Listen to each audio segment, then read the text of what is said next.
Hello friends, welcome back to my channel. তো বন্ধুরা, নতুন একটি সুন্দর ভিডিওর সাথে তোমাদের সকলকে জানাচ্ছি আরও একবার ওয়েলকাম।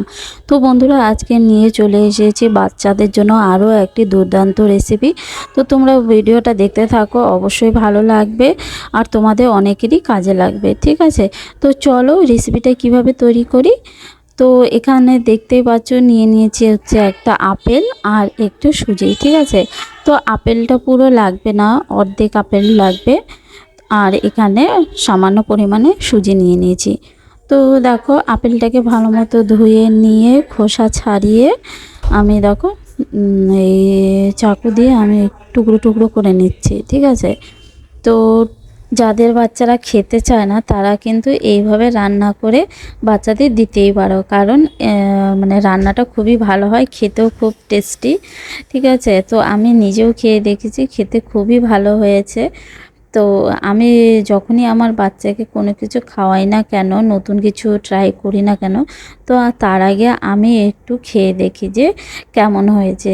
তো দেখো, ওরা বাচ্চা বলে কিছু বলতে পারে না বলে কি হবে, ওদেরও মুখে স্বাদের একটা ব্যাপার আছে, তাই না? তো দেখো আমার আপেলটা কাটা হয়ে গেছে, তো আমি তো এখানে অর্ধেক আপেলটা নিয়েছি। ঠিক আছে, তো আর এই দেখো এখন আমি আপেলটাকে একটু সেদ্ধ করে নেব। তো প্যানের মধ্যে দেখো আমি আপেলটা দিয়ে দিলাম, আর এর মধ্যে না আমি একটুখানি জল দিয়ে দেব, কারণ আপেলটা সেদ্ধ হওয়ার জন্য।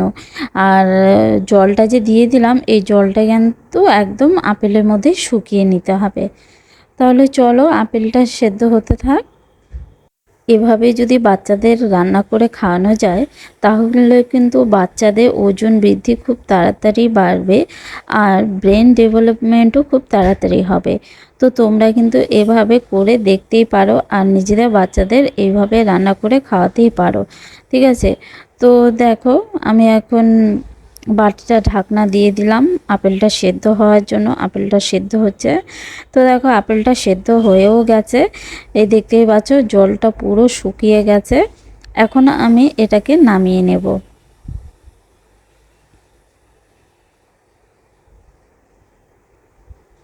তো দেখো আপেল সেদ্ধটাকে নামিয়ে নিলাম। এখন আমি সুজিটা তৈরি করব। ঠিক আছে, তো সুজিটা তৈরি করার জন্য এখানে দেখতে পাচ্ছ আমি একটু ঘি দিয়ে দিলাম। তো ঘিটা দিয়ে এর মধ্যে সুজিটা দিয়েই একটু হালকা হাতে ভেজে নিয়েই জল দিয়ে দিলাম। তো তোমাদের মনে রাখতে হবে সুজিটা কিন্তু বেশি ভাজা যাবে না, কারণ বাচ্চাদের খাবার বেশি ভাজতে গেলে ওদের অ্যাসিডিটি হয়ে যেতে পারে। তো সামান্য পড়বে না, হালকা একটু ভেজে নিতে হবে। ভেজে নিয়ে তারপরে আমি জল দিয়ে দিলাম। তো এখন আমি সুজিটাকে সেদ্ধ হতে দেব, সুজিটা সেদ্ধ হয়ে যাক। আর ওইদিকে আমি যে আপেল সেদ্ধটা নামিয়ে রেখেছি, তো সেটাকে আমি এখন পিউরি বানিয়ে নিব। ঠিক আছে, তাহলে চলো সুজিটা সেদ্ধ হতে থাক।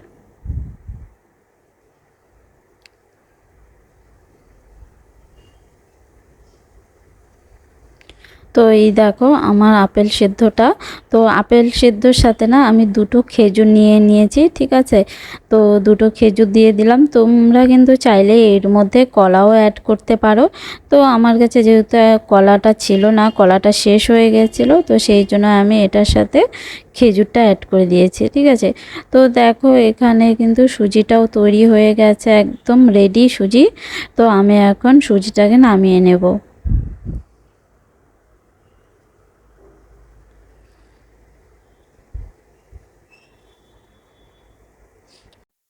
তোমরা কিন্তু তোমাদের বাচ্চাদের এইভাবে করে খাওয়াতে পারো, কারণ আমার বাচ্চা না এমনিতে ফল টল খেতে চায় না, যেমন আপেল খেজুর এগুলো যদি আমি এমনিতে দেই তাহলে কিন্তু একদমই মুখে নেয় না, খেতেই চায় না। তো এইভাবে যখন আমি ওকে বানিয়ে দিলাম, তারপরে দেখলাম খুব সুন্দরভাবে ও খায় এই জিনিসটা। তো তোমরাও কিন্তু তোমাদের বাচ্চারা যদি এই মানে ফল খেতে না চায়, তাহলে কিন্তু তোমরা এইভাবে অবশ্যই বানিয়ে খাওয়াবে, দেখবে অবশ্যই খাবে আর খুব খেতে ভালো লাগে। আমি নিজে খেয়ে দেখেছি, খুবই টেস্টি খেতে হয়। তো তোমরাও কিন্তু অবশ্যই ট্রাই করো তোমাদের বাচ্চাদের ওপরে। ঠিক আছে, তো চলো এ দেখো আমার আমি যে আপেলের পিউরিটা তৈরি করছিলাম, আপেল আর খেজুরের পিউরিটা, তো সেটা একদম রেডি হয়ে গেছে। আমি বাটির মধ্যে নামিয়ে নিচ্ছি। তো এই দেখতেই পাচ্ছ আমি বাটিতে ঢেলে নিচ্ছি। আর এদিকে দেখো সুজিটাও আমি নামিয়ে নিলাম, সুজিটাও আমি এখন একটা বাটিতে ঢেলে নেব। তো আমার বাচ্চার বয়স এখন হচ্ছে 1.5 বছর বয়স, ঠিক আছে। তো আমার বাচ্চাকে এখন আমি গরুর দুধই খাওয়াই, তো গরুর দুধই খায়। তো তোমাদের বাচ্চারা যে দুধ খায় সেই দুধই কিন্তু অ্যাড করবে, ঠিক আছে। তো আমি এখন এর মধ্যে কিন্তু গরুর দুধ অল্প অ্যাড করে দেব, ঠিক আছে। তো তোমাদের বাচ্চারা যদি ফর্মুলা দুধ খেয়ে থাকে তাহলে কিন্তু ফর্মুলা দুধ অ্যাড করে দেবে। আর মনে রাখবে ফর্মুলার দুধটা কিন্তু একদম ডাইরেক্ট দিয়ে দেবে না, তাহলে কিন্তু বাচ্চাদের পেটের সমস্যাও হতে পারে। আর দেখবে একদম যখন ফর্মুলা দুধটা এখানে একবার গরমটার মধ্যে অ্যাড করে দেবে, তো ফর্মুলার দুধটা কিন্তু মানে ভালোভাবে গলবে না, ঠিক আছে, দানা দানা থেকে যাবে। তো একটু হালকা গরম জলে আগে গুলিয়ে নিলে তারপরে মানে সুজিটার মধ্যে ঢেলে দেবে, ঠিক আছে।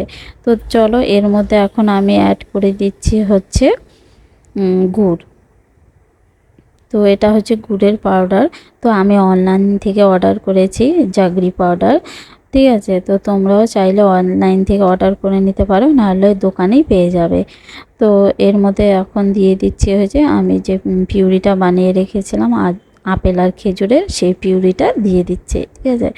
তো দিয়ে এখন আমি এটাকে ভালোভাবে মিক্সড করে নেব।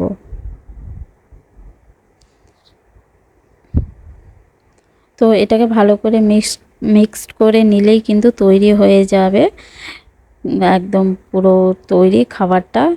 তো বন্ধুরা তোমাদের রেসিপিটা কেমন লাগলো, যদি ভালো লেগে থাকে তাহলে লাইক কমেন্ট শেয়ার অবশ্যই করবে।